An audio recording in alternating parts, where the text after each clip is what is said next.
ఇక డీటెయిల్స్ చూస్తే మున్సిపల్ ఎన్నికల ప్రచారంలో భాగంగా బీఆర్ఎస్ మాజీ ఎమ్మెల్యే గాదరి కిషోర్ పోలీసులకు వార్నింగ్ ఇచ్చారు.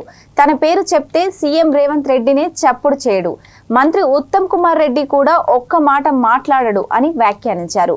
పోలీసులు అతి ఉత్సాహం ప్రదర్శిస్తే తీవ్ర పరిణామాలు ఉంటాయని హెచ్చరించారు. తస్మాత్ జాగ్రత్త అంటూ పోలీసులను ఉద్దేశించి చేసిన వ్యాఖ్యలు ఇప్పుడు పెద్ద దుమారాన్ని రేపుతున్నాయి. వచ్చి ట్రాఫిక్ జామ్ అయింది తీయని మాట్లాడుతున్నట ఎవరు రాను నాకు చెప్పనిక ఎవరే నువ్వు అంటున్నా. నేను బాజాబ్తా ఎలక్షన్ కమిషన్ పర్మిషన్ తీసుకొని పెట్టుకున్న మీటింగ్ నేనేనా మీటింగ్ పెట్టాలో నువ్వు నాకు చెప్తావా? కొట్టంగానే నాకు అర్థం కాదు. గాదర్ కిషోర్ గారిని చెప్తావా? నీ ముఖ్యమంత్రి రేవంత్ రెడ్డి గారే గాదర్ కిషోర్ గారి పేరు చెప్తే సపోర్ట్ చేయడు. నీ మంత్రి గారు ఉత్తమ్ కుమార్ రెడ్డి ఒక మాట మాట్లాడు.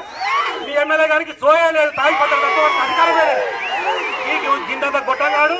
నాకంటే ఎక్కువ చదువుకున్నట్ట, నాకంటే ఎక్కువ చదువు వస్తా, నాకంటే ఎక్కువ సెక్షన్లు చేస్తా. నీకు ఎక్కువ కనుక ఉత్సాహం ప్రదర్శిస్తే తస్మాత్ జాగ్రత్త అని చెప్పి నేను హెచ్చరిస్తా ఉన్నా. దయచేసి ఒళ్ళు దగ్గర పెట్టుకోండి.